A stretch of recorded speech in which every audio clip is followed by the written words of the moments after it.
오늘은 중국의 수당시대 이야기를 해볼 건데요. 수당시대 간단하게 정리해 보도록 하겠습니다.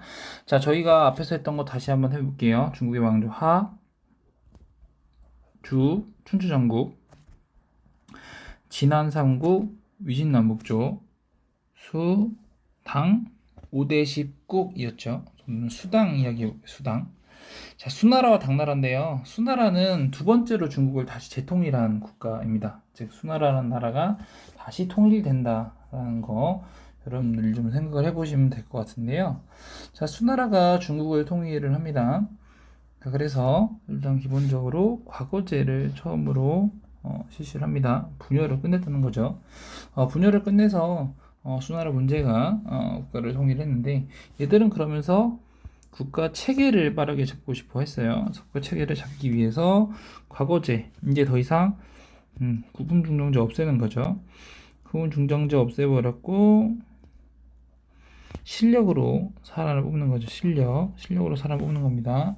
그래서 귀족의 사병 소유도 금지한다. 그다음에 균전제와 부병제를 유지시켜서 자연스럽게 율령 체제를 만들고자 했다. 라는 거죠. 그래서 균전제, 그 다음에 세금제도도 만드는데요. 자, 근데 그 뒤에 등장하는 이 양제가 대운하를 건설합니다. 대운하를 건설하면서 이제 뭘 줬냐? 강남 지역과 화북 지역을 연결을 더 쉽게 해서 물자 교역을 그만큼 활발하게 하려고 한다. 라는 거죠. 자, 그러면서 이 시기에 대외 진출 진행하려고 해서 안남하고 돌궐 공격했고요. 그다음에 고구려 공격합니다. 근데 요건 실패했어요. 그래서 우리나라 고구려 공격한 거, 이 사건이 무슨 사건이죠? 살수대첩이죠. 살수대첩입니다. 근데 하지만 요 같은 경우는 이제 전쟁을 10만 별동대 이런 것까지 내보내면서 문제가 돼서요. 결국은 이제 대외 전쟁을 진행하죠.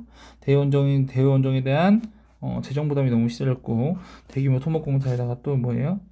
왕실이 그만큼 사치를 부리더라. 왕실의 사치가 그만큼 요거로 이어지면서 자연스럽게 농민들이 저항하게 되죠.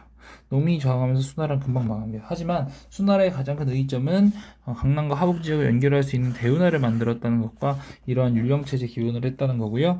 왕실 사치가 얼마나 심했는지는 앞에서 저번에 이제 생각해 보시면 대표적인 게 어떤 게 있냐면요. 말씀드렸던 것 중에 대표적인 게 금칠한 배 있었다 그랬죠. 거기다가 5만 가지 동물 다 싣고 다니고 했던 거, 그런 거 생각해 보시면 될 것 같습니다. 자, 그리고 나서 등장한 나라가 당나라인데요. 당나라입니다. 당나라가 통일제국을 다시 수나라에 이어서 만들게 되죠. 그래서 얘들은 수도를 장안으로 뒀고요. 이제 얘들은 수나라의 지도를 그대로 갖고 옵니다. 균전제, 부병제 그대로 가져오게 됐고요. 얘들은 중앙조직으로 삼성육부제를 만듭니다. 그래서 중서성, 문화성, 상서성을 기반으로 했고 정책을 집행, 실무적인 역할을 했던 상서성 밑에 육부를 둔 거죠. 그래서 이제 상서성 밑에 이제 이렇게 두게 되고요. 그래서 얘들은 2호의 형병공 6개에서 얘들은 중앙행정 조직을 마련하는 모습이 있었고, 그 다음에 얘들은 과거제 그대로 사용한다. 과거제 실시하는 모습이 있었고, 자연스럽게 이러면서 뭘 형성하냐? 율령체제라는 걸 형성합니다. 율령체제. 그래서 율령체제에서 기본적으로 토지제도는 균전제, 그 다음에 군사제도로 부병제, 그 다음에 이제 조세제도로 조용조. 그래서 조용조가 뭐였냐면 조가 조세, 노동력 이런 거 걷는 거다라고 말씀드렸습니다. 그 다음에 유시 같은 경우는 요거와 더불어서 과거제 이런 chế 도 있는데, 그래서 요걸 기본으로 해서 모든 게 진행이 되죠. 자, 그래서 당의 율령 체제는 이러한 걸 얘기했는데, 하지만 결국은 이제 판미를 공원에서 비단기를 장악해 돌궐제골 제압합니다. 그래서 당나라 당 태종 시기가 되는 거죠.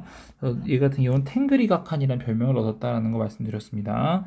자, 그리고 요거와 더불어서 이제 한반도 공격했죠. 그래서 우리나라 백제랑 고구려 공격하려 하잖아요. 그래서 고구려 공격한 게 대표적인 게 무슨 사건이에요? 안시성 싸움 있었죠. 자, 그리고 나서 이제 당나라가 고종 시기가 돼서 한반도 통일하고 영역을 고구려 땅 먹기 시작을 하죠. 자, 그런 가운데서 요 사건을 우리가 생각해 봐야 되겠죠. 안사이난. 그래서 안사이난을 기반으로 해서 이렇게 바뀝니다. 자, 균전제가 붕괴돼서 무슨 사건이 있어요? 장원제라는 게 나타나죠. 그럼 이제 안사이난 누가 주도했냐? 이건 이제 절도사 세력이었죠. 우선 알록산과 사사명이라는 애가 있었다. 알록산과 사사명이라는 애가 있었다. 요거 같이 고민해 보겠습니다.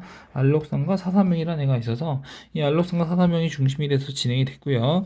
균전제가 이게 장원제가 됐고, 조용조라는 제도가 있습니다. 조용조가 양세법 1년에 2번 내고요. 호구별로 내고, 이거는 뭐예요?